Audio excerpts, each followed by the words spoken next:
ನಮ್ಮೆಲ್ಲರಿಗೂ ಗೊತ್ತಿರೋ ಹಾಗೆ ಶಂಕರ್ ನಾಗ್ ಅವರು 35 ವರ್ಷಗಳ ಹಿಂದೆ ಕಾರ್ ಆಕ್ಸಿಡೆಂಟ್ ನಲ್ಲಿ ತೀರೋದ್ರು. ಆ ಕಾರ್ ಆಕ್ಸಿಡೆಂಟ್ ಹೇಗಾಯ್ತು ಅಂತ 3D ಅನಿಮೇಷನ್ ಮುಖಾಂತರ ಇವತ್ತು ತಿಳ್ಕೊಳ್ಳೋಣ. 30 ಸೆಪ್ಟೆಂಬರ್ 1990 ಶಂಕರ್ ನಾಗ್ ಅವರು ಮಧ್ಯರಾತ್ರಿ ತುಂಬಾ ಅರ್ಜೆಂಟ್ ಆಗಿ ದಾವಣಗೆರೆ ಕಡೆಗೆ ಹೊರಡ್ತಾರೆ. ಯಾಕೆ ಅಂತಂದ್ರೆ ಮಾರನೇ ದಿನ ಜೋಕುಮಾರಸ್ವಾಮಿ ಮೂವಿಯ ಮುಹೂರ್ತ ಇರುತ್ತೆ. ಇವರ ಜೊತೆ ಇವರ ಹೆಂಡತಿ ಅರುಂಧತಿ, ಮಗಳು ಕಾವ್ಯ ಹಾಗೆ ಡ್ರೈವರ್ ಆಗಿರುವಂತ ಲಿಂಗಪ್ಪ ಕೂಡ ಇರ್ತಾರೆ. ಟೈಮ್ ಸುಮಾರು ಬೆಳಗಿನ ಜಾವ 5 ಗಂಟೆ. ಶಂಕರ್ ನಾಗ್ ಅವರ ಕಾರು ದಾವಣಗೆರೆ ಹತ್ರ ಇರುವಂತ ಆನಾಗೋಡು ಅನ್ನೋ ಒಂದು ಹಳ್ಳಿ ಹತ್ರ ಹೋಗ್ತಿರುತ್ತೆ.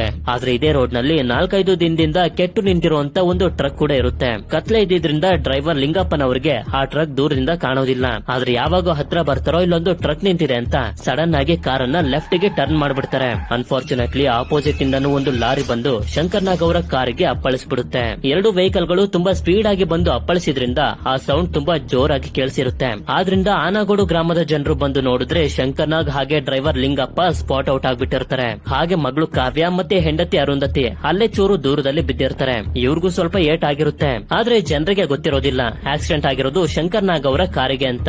ಯಾವಾಗ ಅರುಂಧತಿ ಅವರು ಶಂಕರ್ ಎಲ್ಲಿ, ನಾನು ಶಂಕರ್ ನಾಗ್ ಅವರ ಹೆಂಡತಿ, ಕಾರ್ ನಲ್ಲಿ ಇದ್ದಿದ್ದು ಶಂಕರ್ ನಾಗ್ ಅಂತ ಹೇಳ್ತಾರೋ ಜನರಿಗೆ ಗೊತ್ತಾಗುತ್ತೆ. ಈ ಆಕ್ಸಿಡೆಂಟ್ ನಲ್ಲಿ ಸ್ಪಾಟ್ ಔಟ್ ಆಗಿರೋದು ಫಿಲ್ಮ್ ಆಕ್ಟರ್ ಶಂಕರ್ ನಾಗ್ ಅವರು ಅಂತ. ಇದಾದ್ಮೇಲೆ ಅರುಂಧತಿ ಹಾಗೆ ಕಾವ್ಯ ಅವರನ್ನ ಹಾಸ್ಪಿಟಲ್ ಗೆ ಸೇರಿಸಿದ್ರಿಂದ ಇವರಿಬ್ರು ಉಳ್ಕೋತಾರೆ. ಆದ್ರೆ ಶಂಕರ್ ನಾಗ್ ಅವರ ಜೊತೆ ಡ್ರೈವರ್ ಲಿಂಗಪ್ಪನು ಕೂಡ ಸತ್ತೋಗಿರ್ತಾರೆ. ಇದರ ಜೊತೆ ಒಂದು ರೂಮರ್ ಕೂಡ ಇದೆ, ಇದು ಆಕ್ಸಿಡೆಂಟ್ ಅಲ್ಲ, ಒಂದು ಪ್ರೀ ಪ್ಲಾನ್ಡ್ ಮರ್ಡರ್ ಅಂತ. ಆದ್ರೆ ಇದಕ್ಕೆ ಯಾವುದೇ ಎವಿಡೆನ್ಸ್ ಇಲ್ಲದೆ ಇರೋದ್ರಿಂದ ಒಂದು ರೂಮರ್ ಆಗಿನೇ ಉಳ್ಕೋಬಿಟ್ಟಿದೆ.